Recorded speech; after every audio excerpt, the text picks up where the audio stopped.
You're listening to the Cyberwire Network, powered by N2K.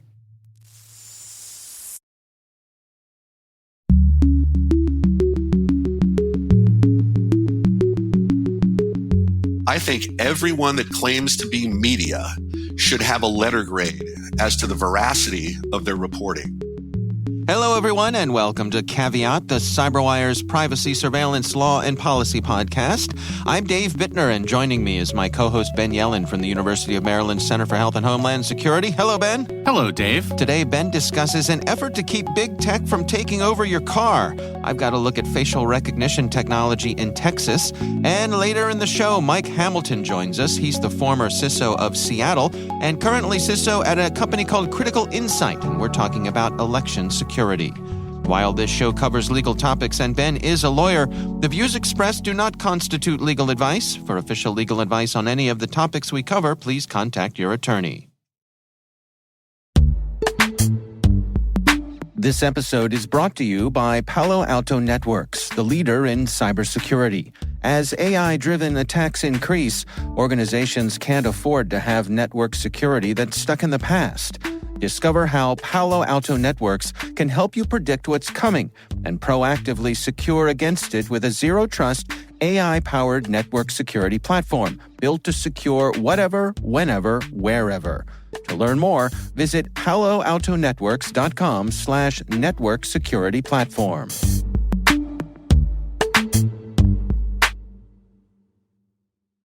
All right, Ben, we got some good stories to share this week. Why don't you start things off for us here? So mine comes from the Recode page of the Vox website, written by Sarah Morrison, and it's about Senator Elizabeth Warren of Massachusetts sending a letter to the FTC and the DOJ asking them to investigate monopolization or consolidation as it relates to tech in our cars. So there's been this problem going back a couple of decades that the sound system, the infotainment system, as they're calling it in this article, in our cars, have been kind of notoriously bad.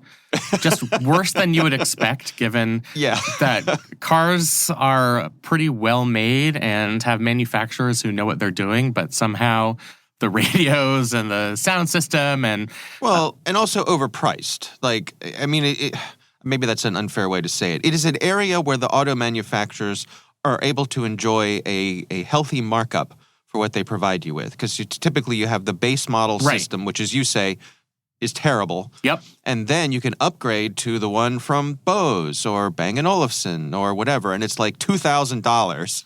Right. When you've already, taken out a second mortgage just to get the car itself, especially with the price of cars these days. Right. And the other thing I will add, because you've triggered me here, is that... You've been triggered. Well, in the old days, you could swap out your car stereo. Right. There was a standard size, and so you could go to a third-party provider, your Crutchfields of the world, and upgrade your stereo.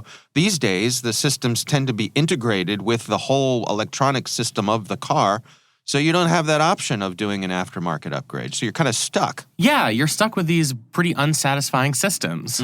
So luckily for us, we all have smartphones generally, and most new cars have built-in technology so that you can use the features of your smartphone while you're driving. Right. I have an iPhone. The newer car that we have has CarPlay. Yep. So I plug it in. I can get access to Google Maps, which is, the easiest map app to use. Yeah. I can make and receive phone calls. I can look at my text messages. I can play my podcasts. Right. And that's true for Android users as well. And Alexa, Amazon through Alexa has an increasing market share in these sort of smart car systems. Yeah. They talked in this article about how a lot of people like to do some shopping while they're driving. They're thinking about something at a stoplight and say, you know what? I would like those new drapes for my bedroom. I Alexa, often joke that my favorite iPhone accessory is my car.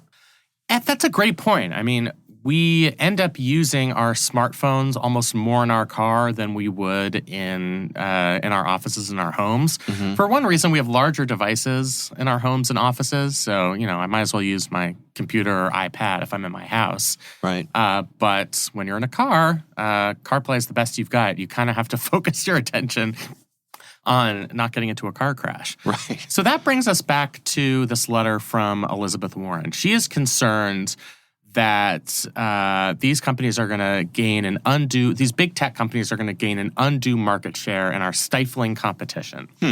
The argument on behalf of the industries is that there actually is relatively sufficient competition. Even just among the companies we've discussed, you have your Googles for your Android device. You have Apple CarPlay. You have Amazon Echo. That's a limited level of competition in and of itself. And car dealers and car manufacturers, I should say just mainly car manufacturers, have recognized that people want these integrated systems. So they've come up with deals, the big car companies, with these big tech companies so that you can have access to their platforms in cars. And that seems to be pretty satisfactory for most users. Yeah, I would say the last time I bought a car, and it's been a couple years, but it was important to me that it had CarPlay in it. And if were I an Android user, I would have wanted Android Auto. So I think that's a distinguishing factor. Now, I think it's pretty standard these days that pretty much every car you can go out there and buy has this built in. Yeah, so that's kind of the nature of her concern. The other thing she talked about is data collection. So in her letter, she talked about how giving these big tech companies access to our car systems allows them to collect data and might give them rich and exclusive data that they might use to build their autonomous vehicle projects. And that's something that all of these companies to various degrees are interested in the future. And in turn, that might give them an undue competitive advantage in building out those systems so that smaller competitors don't have access to our rich data source that is our vehicle. They're not going to be able to enter the market when we do inevitably have autonomous vehicles at some point in the future. It's an interesting point. Yeah. There's also the concern that these companies have bought out a lot of their competitors. So even going beyond the internal system, our infotainment system, Google, for example, purchased their Maps competitor Waze. So they further consolidated the market. And eventually that's going to end up being detrimental to consumers because there's going to be a lack of competition. And when all of the smaller players get out of the market, then the Googles of the world can either make the product worse, start charging, anything that's going to hurt consumers because of consolidation in that particular market. Right. I say this as somebody who agrees with a lot of what Elizabeth Warren says and believes in. I kind of think she's wrong on this. Yeah. Let me gather myself here, Ben. Go on. Yeah. I actually do think there's more. How should I put this? There is more competition for access to our infotainment system in cars than there are in a lot of spheres of the tech industry. And these are very useful products. They're integrated with our smartphone devices. If you have a problem with the competitive landscape among those smartphone devices, that's one thing. But we're just kind of transferring those conveniences to our car. So I don't see the need to crack down to have the sort of antitrust crackdown that she's asking from the FTC and the DOJ. I do think there's sufficient competition that there's enough of an incentive for these companies to provide a good user experience, to work with the car manufacturers. I just don't think I don't understand really the problem she's trying to address here. And maybe you can be devil's advocate. I think this is a convenience. I don't think this is an antitrust problem that should merit this much concern. And does she have any suggestions for how to make this right?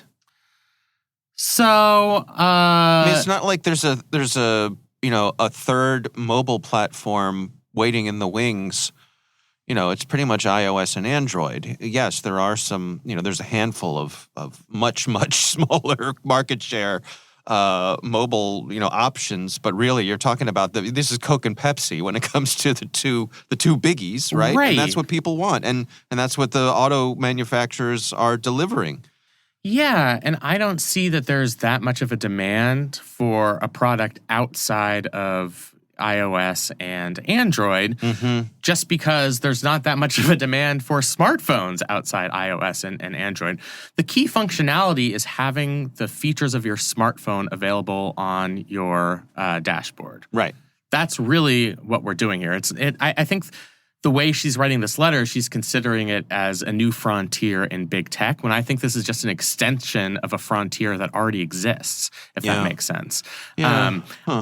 I don't think this letter is going to do much. Usually you send these letters to kind of threaten big tech companies to try and stave off FTC enforcement before it starts. Right. I've got my eye on you. Exactly. Right. And we have seen, they talk about in this article, Apple, at least in maybe not relating to cars, but in other realms, has loosened some of its grips over phones, software, et cetera. They've made it easier to pick which search engine you use in its default Safari browser. You can delete most of Apple's built-in applications. Google, of course, has been at the forefront of moving beyond self-preferencing and opening up app stores. And there have been efforts within Congress to force the other big tech companies to follow suit. So I think from her perspective, she wants to head off this problem before the competition is further consolidated. I just think that this effort seems to me to be maybe not misguided, but just it just wouldn't be a priority of mine. Yeah, if that makes sense. It strikes me as a solution in search of a problem. Right. Yeah. Now, I certainly think there are antitrust concerns about smartphones generally, although even compared to other areas of the tech industry, I mean, we have some choices of which smartphones to use, even though there are two major competitors. There are smaller players in the market. Yeah. That's its own problem. I just think that problem extends to what shows up on our car dashboards, and what shows up on our car dashboards isn't some sort of separate monopolization concern, in my view. Yeah, I agree. I mean, to me, it's a convenience. And I don't always use my CarPlay. Sometimes I just use the Bluetooth connection if I just want to play some music or, use the phone or whatever. But to me, it's just an extension. It's a convenience. It is a convenience, and there's nothing banning car makers themselves with coming up with an in-house solution that's superior to what iOS and Android have put forward. Yeah. Now, certainly, car manufacturers would probably rather just make a deal with one of the big tech companies, and pocket the change. But there's no law preventing, if these car companies wanted to come up with something better, which they've generally failed to do in the past, they certainly could. It doesn't seem to me like consumers are unhappy about this either. I don't see why a consumer would be unhappy. Again, it's because we do all generally have one of these smartphones. Right. So I'm not looking for competition in what I use to connect to my car infotainment system. I'm looking that it connects to one of the two platforms that I'm likely to use. So from a consumer's perspective, unlike, say, something like the airline industry, where the customer inevitably suffers by the lack of competition because of increases in price, decreases in the quality of service, I just don't see that happening in this particular area. And maybe I'm ignorant on something, maybe I'm missing something. But that was my general reaction to having read this article. All right, fair enough. We will have a link to that article in the show notes. My story this week comes from the folks over at Fast Company. This is an article written by Evan Enzer, and it's titled, "In Texas, Facial Recognition is Becoming a Way of Life." And Evan actually starts this article with an interesting personal story. He and his wife were looking to rent an apartment, and the landlord was requesting a photo for facial recognition verification, basically to confirm that they are who they say they are. And what Evan Enzer points out here is that Texas has a law where you are allowed to opt out of biometric things like this, but there's no alternative. In other words, you can opt out, but then you don't get the apartment. Right. It's kind of like if the TSA were to say, and they have not done this, but if the TSA were to say, don't go through one of our scanning machines. And if you choose not to, you're not getting on the plane. Right. I think of like software licenses, where they say, if you buy, in the old days, they said, if you open this box, if you break this seal, you agree to all the terms in here. And you and I have talked about the madness of EULAs over and over again. But again, the relief there is if you don't like this, fine, don't use our software. There's no way to line item out, anything or enter any sort of negotiation. It's all or nothing. Right.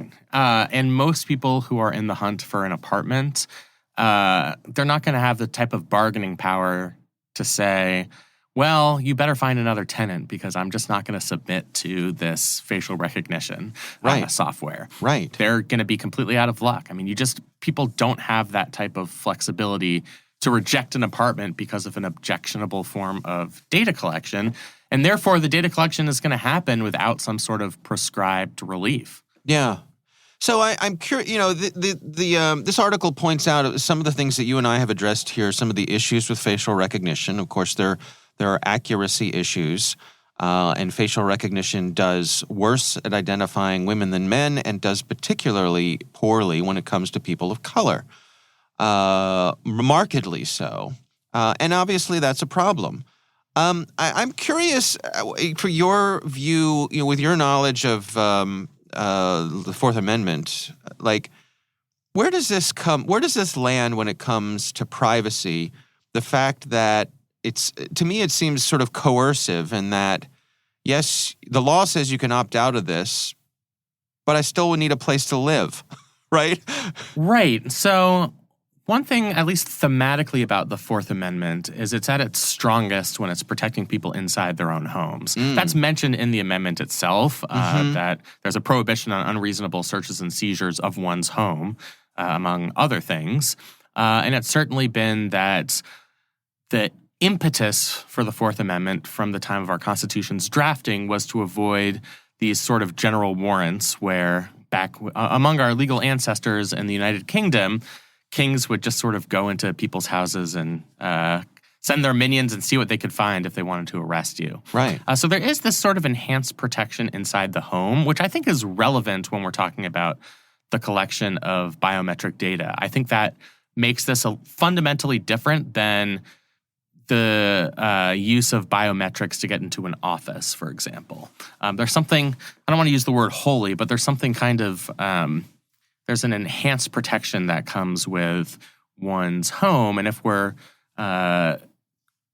denying people access to homes because they refuse to comply with these demands for our biometric data, I think at least thematically that's going to be a Fourth Amendment problem. And I'll mention that some jurisdictions have already tried to address this problem.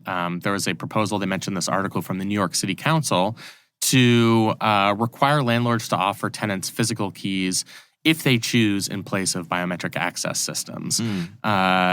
Some cities and states across the country, we've talked about this, have banned government use of facial recognition. And members of Congress have proposed prohibiting the use of it as it relates to public housing. So this is something that policymakers have realized is a potential problem.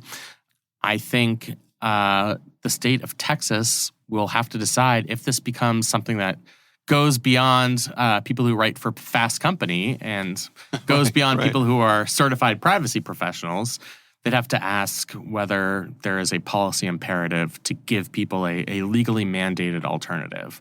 I can't say I see that happening in the short term just because most people will choose convenience over going to court and fighting something and risking losing out on an apartment just because you don't want your biometric data collected. Right.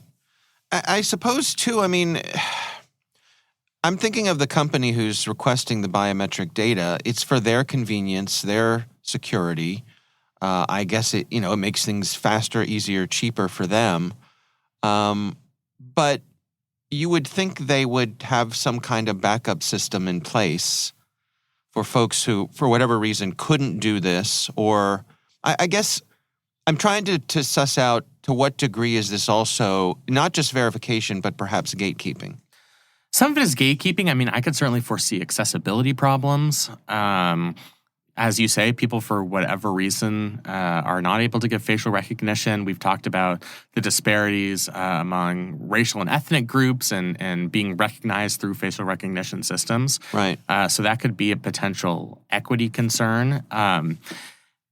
You kind of start to wonder if a certain element of gatekeeping is keeping faces out of an apartment building that you might just not want in an apartment building. Right. So I understand that as a concern. But I think it's one of those things where the stakes are relatively low in some contexts as it relates to facial recognition. Like I said, in an office, in a non-home setting. When we're talking about homes, the stakes are a little bit higher. And the fact that there isn't an alternative is certainly something that would raise concerns. And that's not even the highest stakes potential use or abuse of facial recognition technology. Right. I mean, this article talks about a couple of examples of people who were arrested and charged for crimes, things you have to put on your resume and work applications because of false data from facial recognition. And if all apartment buildings going forward in Texas are going to require the use of this biometric data, you introduce the risk that those types of things could happen again. So, yeah, I mean, I think the natural solution here is to have a non-digital alternative, at least giving consumers the right to opt out, even if most of them would choose to opt in because of the convenience. Yeah. I just think there's nothing wrong from a policy perspective, and there's no downside to giving people the option of having a physical key. Yeah. It also strikes me that this is a kind of scrutiny that would not be applied to a home buyer. Like, this is hitting renters, not home buyers. Now, obviously, you buy a home, it's a mountain, an avalanche of paperwork. But it, again, it's a different level of scrutiny. There could be some gatekeeping here. People who, for whatever reason, either they choose to rent or can't afford to buy a house, whatever. I guess what I'm getting at is, I think by this affecting renters, you are hitting a different strata of folks. You're going to tend to hit a different strata of folks than, say, home buyers, and I can see how that could be problematic as well. Absolutely. Now, it does hit home buyers, incidentally, maybe not to the same degree. Yeah. But for things like condo complexes, in order to be part of the condo association, you might have to submit some type of biometric data to get into common areas, even if you're a homeowner. They talk about that in this article. One city has installed facial recognition cameras outside a public housing complex in order to patrol the grounds for potential evidence of crimes. So this is going to affect homeowners, but it's going to have, I think you're right, a more pronounced effect among a lower socioeconomic class of renters who are kind of going to be coerced due to their lack of bargaining power to just submit this data. Consequences be damned, and some of those consequences can be particularly severe.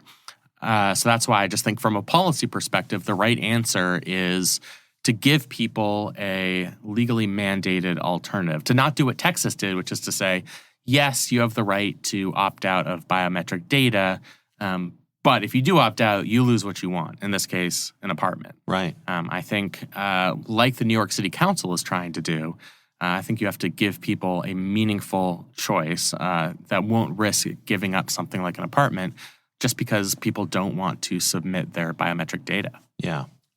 All right. Well, again, that article is from the folks over at Fast Company, and we will have a link to that in the show notes as well. We would love to hear from you. If there's a topic that you would like us to cover here on Caveat, you can email us. It's caveat@thecyberwire.com.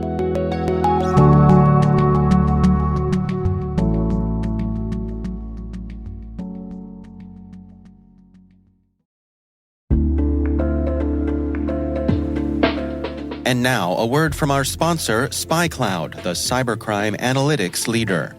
SpyCloud disrupts cybercrime by telling you what criminals know about your business and your customers, so you can take action to prevent ransomware, session hijacking, account takeover, and online fraud. SpyCloud constantly recaptures and analyzes new data from the criminal underground, including credentials, session cookies, and PII siphoned from malware-infected devices. With knowledge of the specific exposed data criminals have in hand from InfoStealer malware on managed and unmanaged devices, security teams can respond with a more efficient and effective process called post-infection remediation that fits seamlessly into existing incident response frameworks. Get SpyCloud's post-infection remediation guide outlining the 7 steps for preventing a malware infection from becoming a full-blown ransomware incident. Visit spycloud.com/cyberwire. That's spycloud.com/cyberwire. And we thank SpyCloud for sponsoring our show.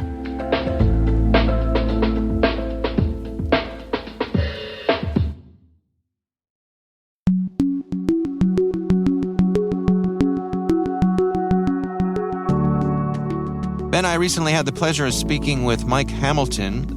He is formerly the CISO of the city of Seattle and currently CISO at a company called Critical Insight. And our conversation focuses on election security. Here's my conversation with Mike Hamilton. We are going to have to live with a lot of disinformation and attempts to sway voters into not voting, thinking that ballot harvesting, vote cheating, has gone on when it has not, just to create the perception that elections can't be trusted, and maybe to suppress votes. That's going to be going on. And interestingly, with all the talk of, getting cybered, the states are really focused on disinformation as the biggest threat. And what about threats to the actual voting equipment? I mean, is that something we feel as though we have a pretty good handle on? We do. The voting equipment, I would say for the most part, but it's almost everything, is completely disjoint from the administrative networks in the counties where the elections are conducted. It's a standalone thing, not connected to the internet. So you would really need physical access. And this has been demonstrated over and over again. So, voting machines being hacked. Now, setting aside that there's been this event where, voting machine software has been copied and pulled out of machines, and who knows what happened to that. That actually, causes a little bit of concern. Still, that's not the same as making modifications to that software. They're going to have to recertify things. But really, you would need, like I say, physical access in order to actually, change votes on voting machines. It also strikes me that something I think we certainly haven't experienced in my lifetime is the threats to the folks who have volunteered in many cases, but who are responsible for seeing that these elections run smoothly at the local level. Yes, that is a big, big problem right now. I think there are a number of threats that have nothing to do with cybersecurity. That's one of them. Just the threats to election officials and volunteers have just driven people away. Another one is the just natural events, fires, hurricanes, floods, all these things that are happening. If they coincide with the timing of an election, it's likely election infrastructure could get wiped out by an event like that. So, there's a lot of things to watch that don't have anything to do with cybersecurity. Let's focus a little on the disinformation aspect of this here. I mean, what responsibility do you think that the big social media platforms have to try to combat this stuff? Well, they are private sector companies and they can do whatever they want. But to the extent that they are invested in the integrity of election outcomes, helping to identify falsehoods and mark those, I think it is incumbent on them. A lot of people will be reviled at that just because, here it's censorship. I mean, that's the perception created for a lot of people.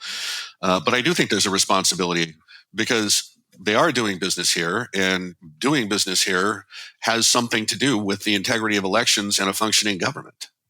Yeah, I wonder also about, as I think about the possibility of regulatory efforts to try to get this sort of disinformation, under control.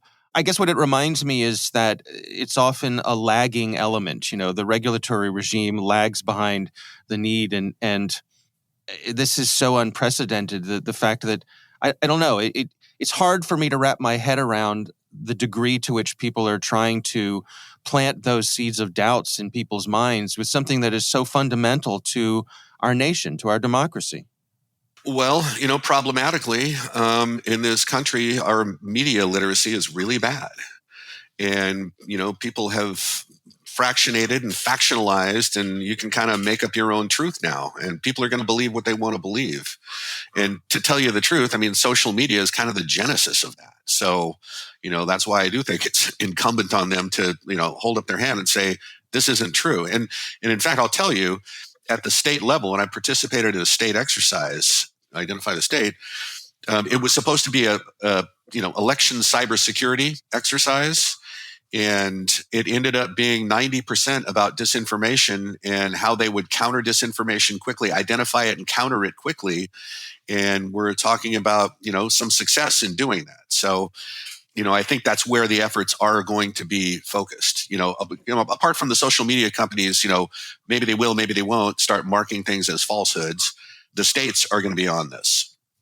What do you suppose, folks who are in the cybersecurity world can do? Is there an element of putting the word out, letting your friends and family know that these things are secure, that there is, or just even to be aware of that there's so much disinformation floating around? Well, I think that's what it needs to be. Both of those things. There's been a lot of disparagement of mail-in voting. And, maybe some states put that together quickly and didn't do as good a job as, we do here in Washington State. But ever since I moved here 20 years ago, this is just the way we do it. You vote by mail and it's secure and we can prove it's secure. There's signature matching, there's barcodes on the ballots. I think that letting people know that number one, they're coming for your opinion, with disinformation, I guess, for lack of a better term, and that these elections are secure and you don't need to worry about this cyber stuff. A lot of people too, think, oh, Russia's going to hack our election. Well, they're going to hack your mind is what they're going to do. And I think that's what we need to tell people. Yes. I do think there is one cyber aspect of this though. And that is this. And I believe it's going to be more of an issue in 2024 rather than 2022. And that is because of the way the Electoral College works. In this country, if you can sway the vote in 3, 4, 5 key counties, you can change who becomes president, right? That's just the way the Electoral College works. So if you can cause, for example, ransomware attack against key counties, these jurisdictions where, if you want to sway 4 or 5 of these, because the county will be rendered inoperable, the perception created will be that the election can't be trusted, even though the election infrastructure is completely separate from that county. And I do think that's a danger in 2024. It happened one time in the 2016 election.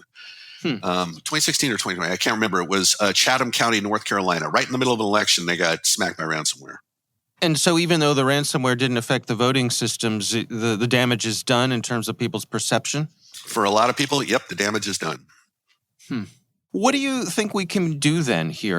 Are we talking about educational efforts? How do we reestablish people's confidence in these electoral systems? I think there's a short term and a long term. So short term, have you ever heard of UOCAVA voting? No. That is uniformed, I'm going to try and remember this, Uniformed and Overseas Citizens Absentee Voting Act. Okay, what that says is if you're deployed military overseas or an expatriate, you have a different way to vote than everybody else. And that's basically you mark a ballot online. It's like DocuSign. And then that ballot is transmitted over to the jurisdiction where it will be printed and counted. And so it's like, any other voting system, except you're in another country. And I think because that's legal and it's been used and it's always been used, I think having a fallback plan like that would definitely hedge our bet against some things going wrong, like a natural disaster or no election workers or something like that. So in short term, I think things like that are worthy of consideration. Longer term, because I really think the problem is with American media literacy. I think, when you walk into a restaurant in New York and it's got a letter grade on the door, right? The Department of Health is given a letter grade. I think everyone that claims to be media should have a letter grade as to the veracity of their reporting. And, we can use an objective, system of fact checking and give them a letter grade. And, let people start to understand the quality of the information that they are receiving from some of these outlets. And perhaps that will move the needle, because that is the root of the problem. I think that's where we need to attack it.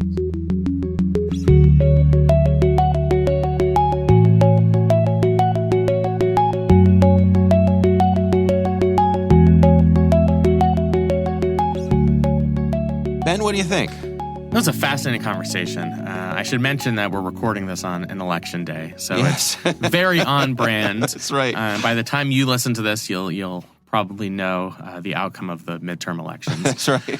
One thing that stuck out to me is I think when people think about election security or potential shenanigans related to elections, they think about corrupt voting machines or even foreign bad actors hacking into our voting machines.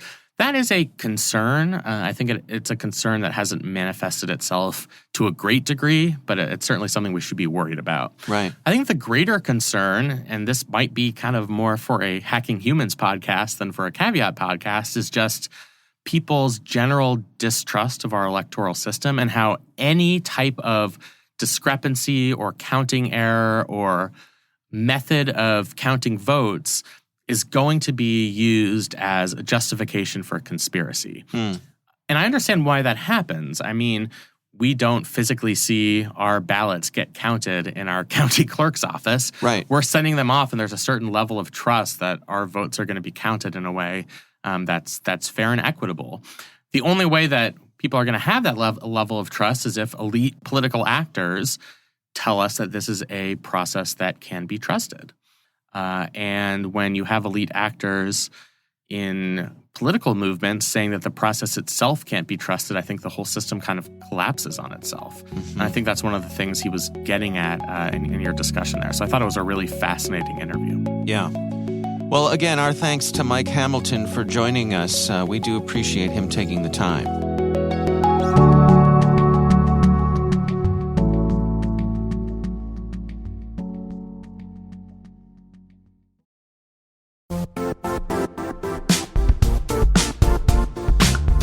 Now, a word from our sponsor, the Johns Hopkins University Information Security Institute, currently seeking qualified applicants for its innovative Master of Science in Security Informatics degree program. Study alongside world-class interdisciplinary experts and gain unparalleled educational, research, and professional experience in information security and assurance. Interested U.S. citizens should consider the National Science Foundation's CyberCore Scholarship for Service program, which covers tuition and a $6,000 annual professional development allowance, as well as providing a $37,000 additional annual stipend. Apply for the scholarship and the fall semester by March 1st. Learn more at cs.jhu.edu/MSSI.